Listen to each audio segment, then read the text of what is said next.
Haleluya, Tuhan Yesus berkati pujian dan bersabar. Tiba saatnya kita mendengarkan firman Tuhan. Masih dari firman Tuhan bangkit berdiri. Yerusalem adalah kota yang kudus.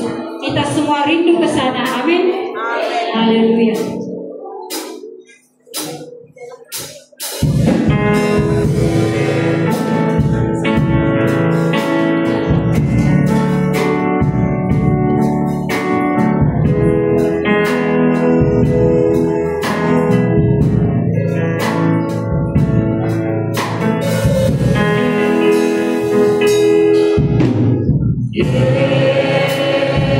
Yerusalem kota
saja kota satu-satunya ada bandingannya Tuhan.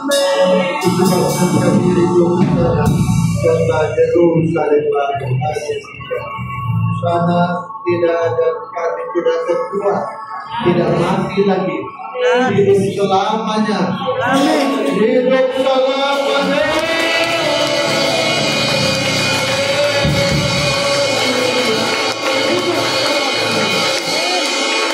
Itulah hidup yang kami cari.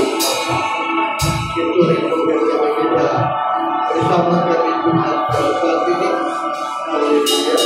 Jauhkan yang tidak baik, berikan kebebasan dari surga. Kasih Roh Kudus, buka hati kami mau menyambut firman-Mu dalam nama Yesus. Haleluya. Amin.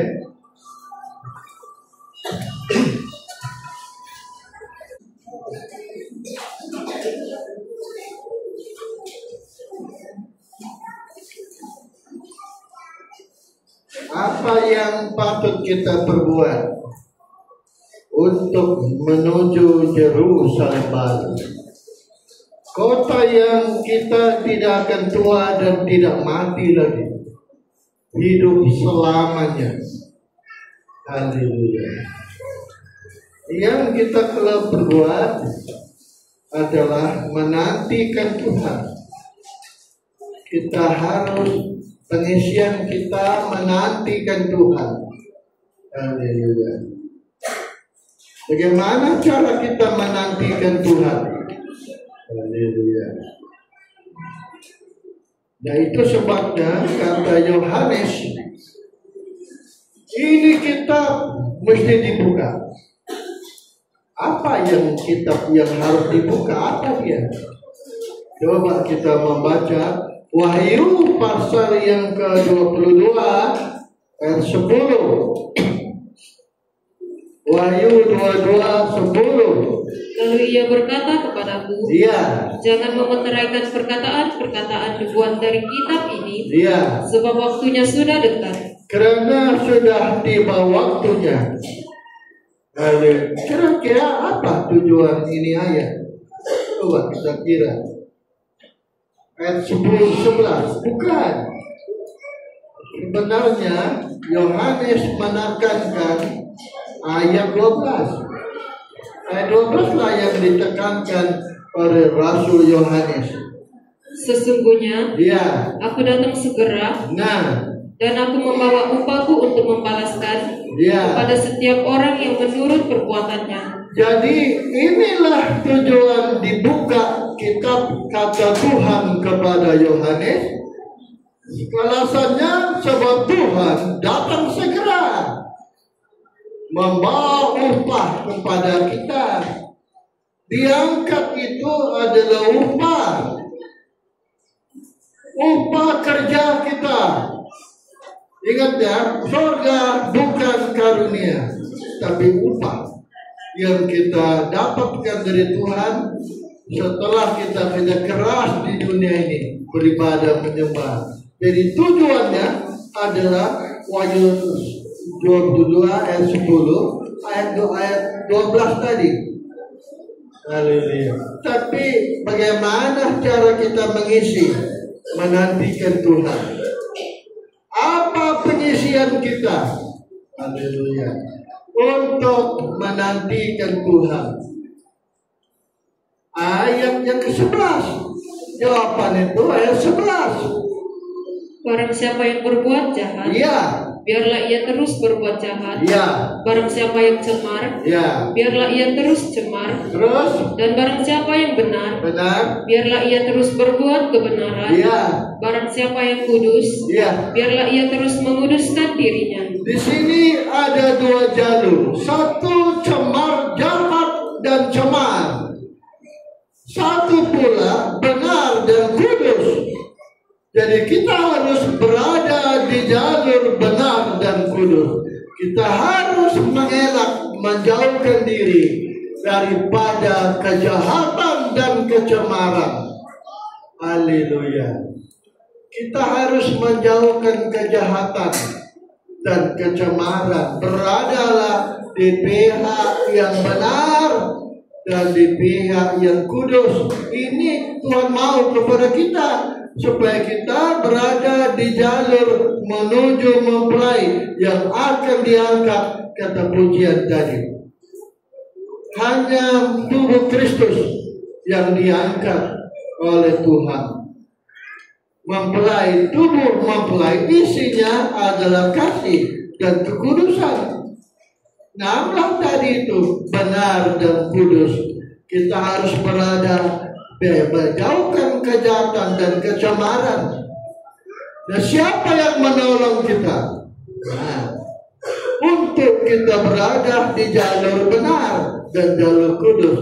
Siapa yang menolong kita untuk menghindari, mengelakkan berada di jalur jahat dan cemar? Roh Kudus. Roh Kuduslah satu-satu yang dapat menolong kita. Tanpa Dia, kita tidak mampu. Zaman Nuh, kalau tidak Roh, Nuh pun tidak mampu. Zaman Lot lebih lagi. Nah, jadi kalau dulu saja Roh Kudus adalah jaminan, zaman kita lebih lagi. Kalau begitu kita mohon Roh Kudus menolong kita. Apa yang kita mesti buat? Haleluya. Apa yang kita kena buat? Kita harus macam Daniel. Daniel, ya. Kita harus macam Daniel. Dia dipengaruhi oleh Roh Kudus. Roh Kudus terikat dengan dia. Roh Kudus satu dengan Daniel. Nah, ini kerja kita.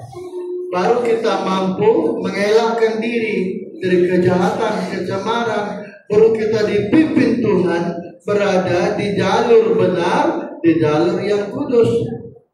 Kita lihat dulu tentang kebenaran. Banyak orang merasa benar, betul. Bahkan ada yang anggap dengan bahkan semua gereja merasa benar oleh doktrinnya. Termasuk kaum mempelai. Termasuk saya pun dulu begitu. Dapat aku ditaruh sini, tidak ada yang selamat kecuali yang Omega. Haleluya. Terus saya tanya saya punya bos, Om, betul kan? Satu-satu jalan diangkat kan? Jadi orang yang tidak terima pelayanan penglihatan, tidak pernah dikatakan iya. Oh, tambah kuat saya. Saya tambah semangat. Tapi itu bukan betul itu. Kita harus dipimpin Roh. Roh Kudus diam di sini. Nah, Roh Kudus diam di sini. Sebab manusia kalau tidak mati hidup, kalau tidak hidup mati. Itu saja manusia. Saya ini selalu sudah dibayangi maut. Maut terus mengejar saya. Selalu saja. Dulu hampir mati karena COVID. Habis itu kena TV lagi. Astaga, darah mau keluar. Saya bilang, iya mau mati jadi. Kali ketiga ini, mungkin saya juga mau mati. Astaga. Haleluya. Saya takut keserahkan sama Tuhan semua. Jadi belajarlah bergantung sama Roh. Roh saja yang boleh menolong kita menjauhkan kejahatan, kecemaran, supaya kita berada di pihak yang benar. Bukan benar menurut pendapat kita, benar menurut pandangan Tuhan. Tapi banyak orang benar menurut pendapat dia. Kita baca Lukas 18 ayat 9. Haleluya. Dan kepada beberapa orang, Lukas 18:9. Dan kepada beberapa orang yang merasa benar, yang menganggap dirinya benar, dan memandang rendah semua orang lain, padahal dia tidak benar, tapi dia rasa dia benar. Samalah gereja hari ini. Semua gereja begitu merasa benar, tapi kita lihat bagaimana dia rasa benar, tapi benarnya kita, Tuhan melihat, baru kita benar. Bukan perasaan kita. merasa benar. Macam orang ini lah, ulang 9. Dan kepada beberapa orang Ya, yang menganggap dirinya benar merasa diri benar, dan memandang rendah semua orang memandang lain, rendah semua orang lain. Dia yang terbaik, semua orang lain tidak benar pendapat dia. Sebabnya ada gereja dia tahu namanya Yesus yang benar. Terus Yesus mengatakan perumpamaan ini perumpamaan ada 2 orang pergi ke bait Allah untuk berdoa. Ya, yang seorang adalah Farisi dan yang lain pemungut cukai. Ya, Orang Farisi itu berdiri dan berdoa dalam hatinya begini. Ya Allah, aku mengucap syukur kepadamu karena aku tidak sama seperti semua orang lain. Dia memang merasa dia lebih dari orang. Terus bukan perampok, bukan orang lalim, bukan pezina, dan bukan juga seperti pemungut cukai ini. Dia sudah banding kawan sebelah dia. Terus aku berpuasa 2 kali seminggu. Aku memberikan 1/10 dari segala penghasilanku. Tetapi pemungut cukai itu berdiri jauh-jauh. Bahkan ia tidak berani menengadah ke langit. Melainkan ia memukul diri dan berkata, Ya Allah, kasihanilah aku orang berdosa ini. Terus aku berkata kepadamu, orang ini pulang ke rumahnya sebagai orang benar, sebagai orang yang dibenarkan Allah. Orang benar dibenarkan menjadi orang benar. Terus dan orang lain itu tidak. Siapa? Terus sebab barang siapa meninggikan diri, siapa yang sombong, ia akan direndahkan. Itu tanda dia tidak benar. Dan barang siapa merendahkan diri, siapa rendah hati, ia akan ditinggikan. Dia akan dibenarkan. Jadi kita lihat siapa yang benar di sini. Tentulah pemungut cukai. Pemungut cukai itu berdosa, memang berdosa, tapi dia merasa dia berdosa. Kalau kita rasa benar, inilah membuat kita tidak benar di mata Tuhan. Merasa diri gereja hari ini semua sama. Ditahu sih kau dan heran kalau gereja saling menjelekan. Sebab prinsip gereja itu mereka yang paling benar.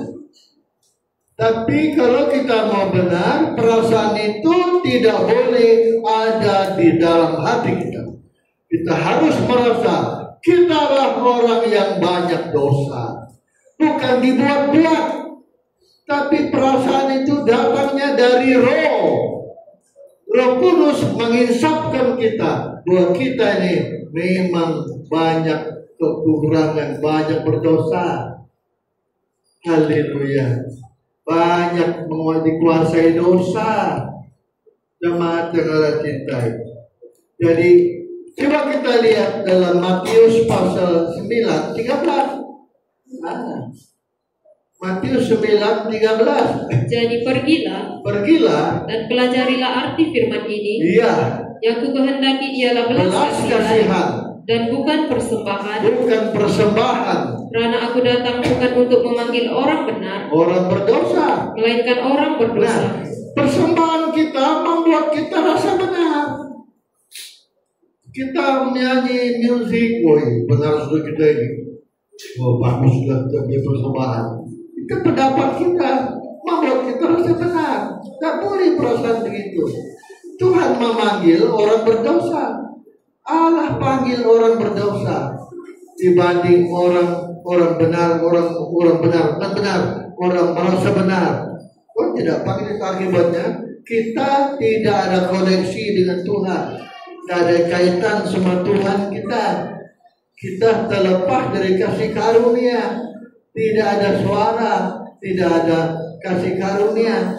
Padahal Daniel itu dipengaruhi Roh. Roh membuat Daniel terus terpengaruh, ditarik, tetap berdoa. Bayangkan, masa sulit pun Daniel berdoa. Apalagi masa biasa. Inilah kerja kita. Kita harus menjadi orang benar. Merasa berdosa terus, tetapi ditarik terus oleh hati itu, oleh Roh Kudus. Hingga kita selalu berkomunikasi, selalu bercakap-cakap, selalu kita berseru kepada Tuhan. Di mana aja kita, buat kita ini selalu berseru memanggil nama Tuhan. Kita pergi mana? Tuhan, saya mau pergi pasar nih Tuhan, cintai saya. Tuhan, saya mau pergi kebun ini, tanam sayur. Itu terus. Selalu berkomunikasi. Tidak hilang pengaruh, tarikan roh. Inilah membuat kita menjadi orang yang akan dipimpin oleh roh. Roh senantiasa memimpin kita. Saya pun baru belajar ini. Jadi, akibatnya saya bagaimana? Selalu saya berdoa, Tuhan, biarpun tidak panjang, pendek pun boleh, yang penting kita lapor Tuhan. Bahwa Tuhan itu sebenarnya sudah ada sama kita. Roh Kudus sudah di sini. Tapi kenapa kadang-kadang Roh Kudus itu macam mati, macam tidak kelihatan, tidak kedengaran? Kenapa? Nah, inilah masalah kita. Kita yang tidak menghargai Tuhan yang sudah di sini. Saya mau terus yang kedua. Orang benar dan orang kudus. Macam mana pula kita menjadi kudus? Kita baca dulu 1 Petrus pasal 1 ayat 15. 1 Petrus 1:15. Tetapi hendaklah kamu menjadi kudus di dalam seluruh hidupmu, sama seperti Dia yang kudus, yang telah memanggil kamu. Sebab kuduslah kamu. Sebab ada tertulis, kuduslah kamu, sebab Aku kudus. Kabar mempelai pun menekankan ini. Bahkan kabar mempelai menganggap dia kudus. Kabar mempelai anggap dia kudus, tapi suka kritik orang, salahkan orang. Itu bukan kudus yang benar. Haleluya. Kudus yang benar adalah kita seperasaan, sepikiran, penuh belas kasihan. Kita tidak akan melukai gereja lain, tidak mendukakan hati gereja lain. Kudus, mulut kita tidak melukai siapapun, tidak mendukakan siapapun. Damai dengan Tuhan semua orang. Inilah baru kudus. Nah, kalau kita tuduh orang sesat, kita dengar, kita kecewa lah. Kenapa dia bilang saya sesat? Kita kecewa kan? Dan kecewa itulah tanda kita tidak kudus. Kita sudah melukai orang. Memang kita rasa kita kudus, tapi tindakan kita membuat orang kecewa, duka cita, menunjukkan kita tidak berada pada hidup yang kudus sesuai firman Tuhan. Ada mau kita kudus. Ibrani 12:14. Haleluya. Berusahalah hidup damai. Hiduplah damai dengan semua orang. Dengan semua orang. Dan kejarlah kekudusan. Kejarlah kekudusan. Sebab tanpa kekudusan, tanpa kita kudus, tidak seorang pun akan melihat Tuhan. Tidak ada Tuhan. Tidak ada Tuhan, betul. Tidak ada Tuhan bersama kita. Kita hanya anggap kita tuduh Tuhan, tapi tidak ada Tuhan. Sama juga mengasihi Tuhan. Sebab damai, kudus, meningkat kepada kasih. Tidak ada semua orang kita kasihi. Semua orang jiran-jiran gereja semua kita kasihi. Jangankan kawan-kawan jiran kita petugas semua, musuh pun kita kasihi. Inilah benar. Musuh pun kita kena doakan. Biar musuh kita bantu doa. Memang sulit berdoa kepada musuh, tapi mari kita belajar. Inilah namanya kekudusan. Tidak ada orang. Dan kabar mempelai tidak ada begitu. Nah, kabar mempelai itu harusnya mengasihi Tuhan sama kita manusia. Itu sebabnya marilah alam tahu, alam kekeh belajar supaya kita berada di jalur benar, di jalur kudus. Benar itu karena Tuhan membuat kita menjadi benar, bukan perasaan kita. Kudusnya itu tidak ada orang kita lukai, mulut kita tidak melukai siapapun dan melukakan siapapun, barulah kita sama perasaan, sama pikiran dengan Tuhan, sama kita. Haleluya. Baru kita menjadi benar, baru kita berada di jalur yang kudus. Nah, kudus itu membuat kita dekat, selalu saja dekat dengan Tuhan. Kita tidak boleh menghampiri Tuhan kalau kita melukai orang. Inilah perasaan salah.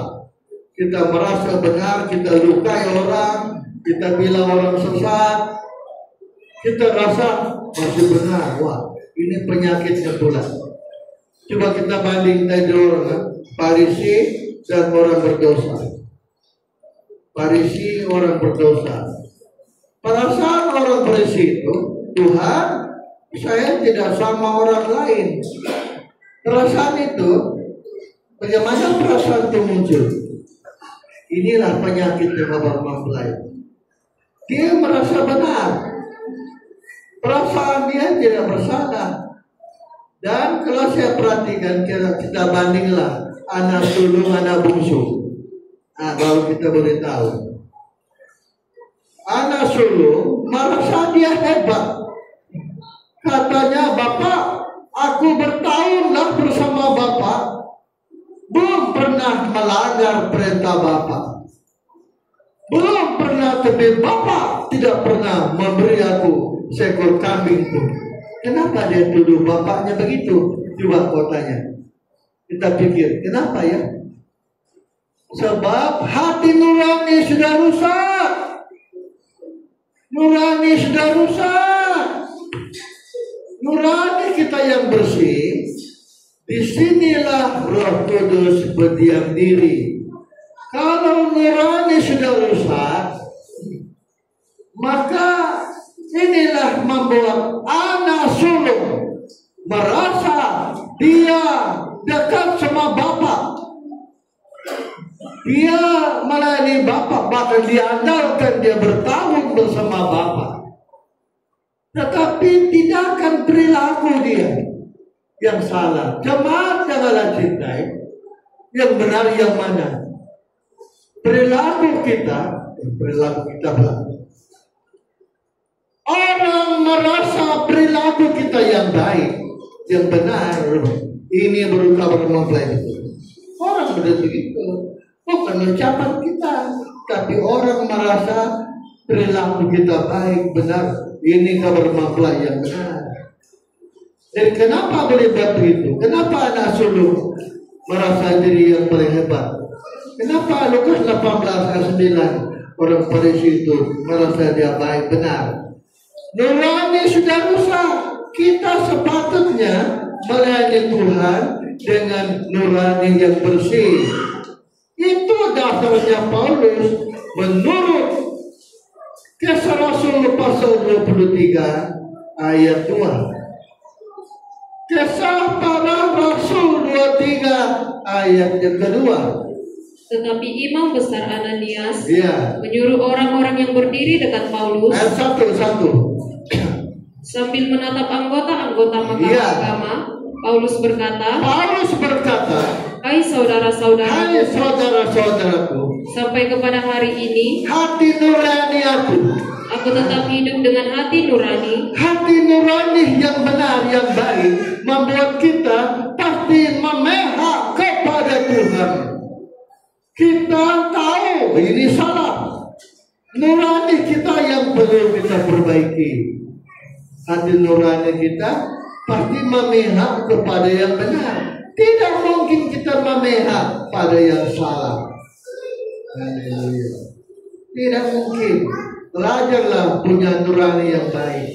Kami hari Rabu meeting di Ketum Sirakan. Saya sudah nekat. Saya harus berhenti. Saya tetap nyokong, tapi saya berhenti. Saya tidak tahan. Tidak tahan saya. Tidak tahan. Lama-lama saya bilang, saya buat dosa. Saya pengurusi, tetapi apa keputusan saya tidak tahu. Saya tidak diberitahu. Tidak diajak pun berunding. Macam mana pengurusi begitu? Coba kau pikir. Lama-lama nanti angin saya naik, rusak, saya marah orang, maki-maki orang. Ayah saya tidak mau lah. Dia putus-putus tidak mau. Tapi saya menyokong, saya bilang, tetap saya dukung kamu. Akan sejak kebaktian Persatuan Murid itu, saya kasih duit. Kalau saya tidak hadir, duit saya akan kasih untuk rumah dia. Jadi saya ada sana, tapi saya tidak mau di situ. Takut nurani saya tambah kotor, tambah rusak. Nurani kita jaga. Di sinilah Roh Kudus dia tinggal di sini. Kalau nurani sudah kotor, awas. Inilah membuat kita saling menuduh. Tapi saya ingat korbannya Persijaya, Mandiang, saya Mandiang Persijaya 2023. Kalau kamu mempunyai pikiran Kristus, jangan masalah. Betul, bisa beryakin, betul. Itu sebabnya nurani kita harus bersih. Nurani kita membuat kita tidak berani mau bilang orang sesat. Sebab Roh Kudus selalu tinggal di nurani yang bersih. Kalau tidak bersih, awas.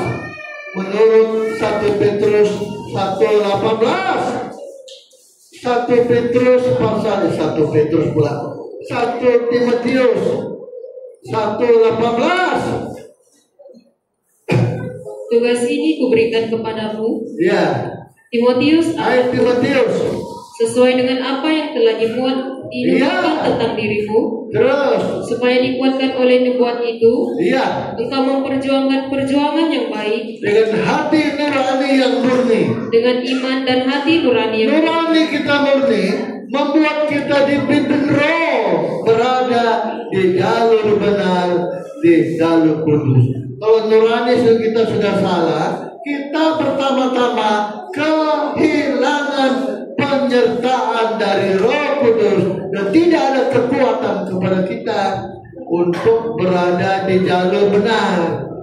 Terus baca. Beberapa orang telah menolak hati nuraninya yang murni itu. Akibatnya kandas. Dan karena itu kandaslah iman mereka. Betulkah iman kandas? Ini orang sungai. Saya ini orang kampung, tinggal di pinggir sungai. Di pinggir sungai. Aduh, namanya kandas, tersangkut. Maju tidak boleh, mundur tidak boleh. Kandas imannya. Kenapa kandas? Nurani. Itu sebabnya jemaat Allah cintai, belajarlah memohon nurani kita baik. Roh Kudus di sini. Daniel itu mempunyai nurani yang baik, makanya Roh Kudus ada memimpin dia, sehingga dia walaupun dia tahu yang dia akan dibuang ke gua singa, dia tetap berdoa. Nuraninya baik, nurani kita kuncinya. Itu sebabnya belajar supaya kita mohon pertolongan kita mempunyai nurani yang bersih, yang baik, membuat kita berpikiran baik juga, punya perasaan baik. Kenapa Kain membunuh Habel? Nurani sudah kotor. Tuhan menolak persembahannya. Abel yang kena marah, bahkan Habel dibunuh. Nurani sudah salah. Tuhan nasihat Kain, kenapa mukamu muram? Apa mukamu tidak berserikan? Biar kita punya muka tidak lawa, yang penting senyum. Senyum. Ini Kain ini sudah salah. Kenapa? Nurani sudah rusak. Makanya hari ini kita mohonkan supaya Tuhan menolong kita. Nurani kita yang baik. Di sanalah Roh Kudus bersama kita. Roh Kudus tidak akan lari. Sama dengan Raja Saul. Nurani sudah rusak. Akibatnya Roh Kudus tinggalkan dia. Dia diganggu oleh roh jahat yang seizin Tuhan. Satu kali pulang daripada perang, orang menyanyi, Daud kalahkan Balak Salasa, Saul kalahkan Berit. Tersinggung dia. Dia marah. Kenapa marah? Nurani sudah kotor. Marah dia. Masa orang hitung Daud. merasa saya beribu. Padahal yang kasih kalah Goliat, dia merasa dia yang kalahkan Goliat. Coba, bukan sombongnya itu. Nah, itu sebabnya nurani kita kunci dia. Roh Kudus tinggal di sini, nurani kita yang bersih. Itu sebabnya Paulus tekankan, aku berjuang sampai hari ini dengan nurani yang bersih.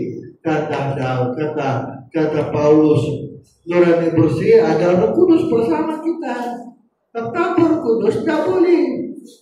Roh Kuduslah satu-satu yang boleh menolong kita. Lain cara tidak boleh. Makanya hanya Roh, alam tahu, alam pikir, kalau mau kuat jangan kehilangan Roh Kudus. Untuk Roh Kudus menyertai kita, nurani kita lah yang harus kita perbaiki. Harus kita perbetul. Orang tuduh itu sesat. Yang betul itu.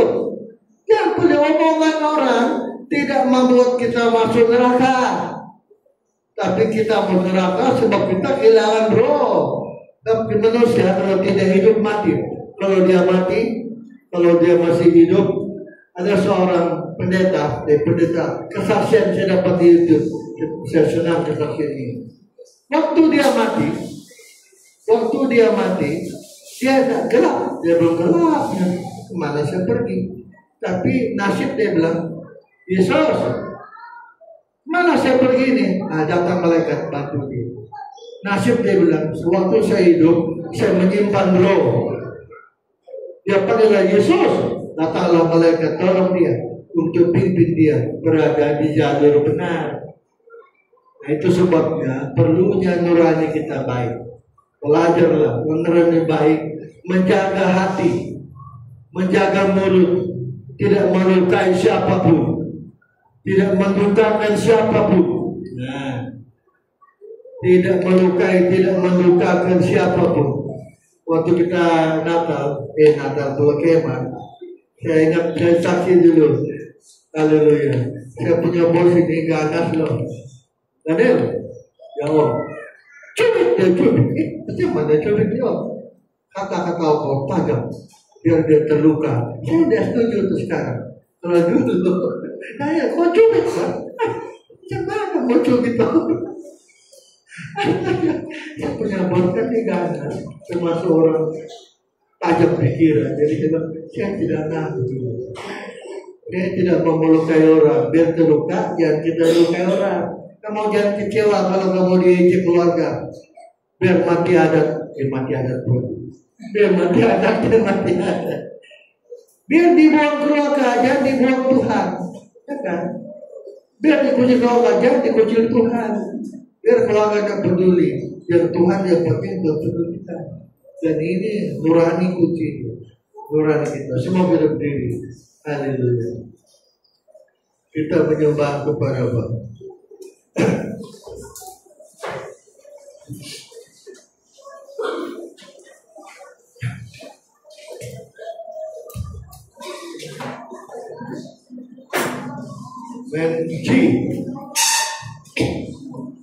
Menji.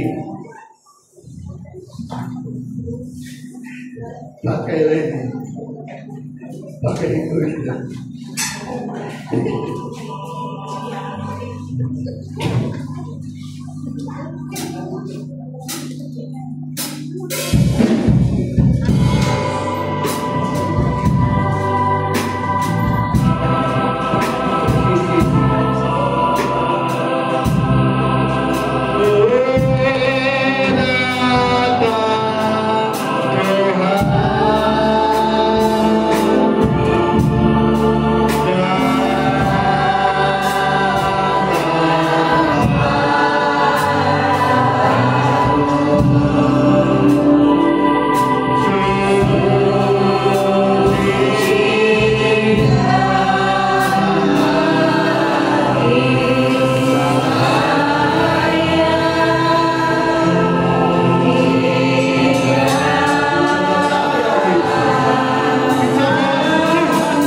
Itu nyata bersama.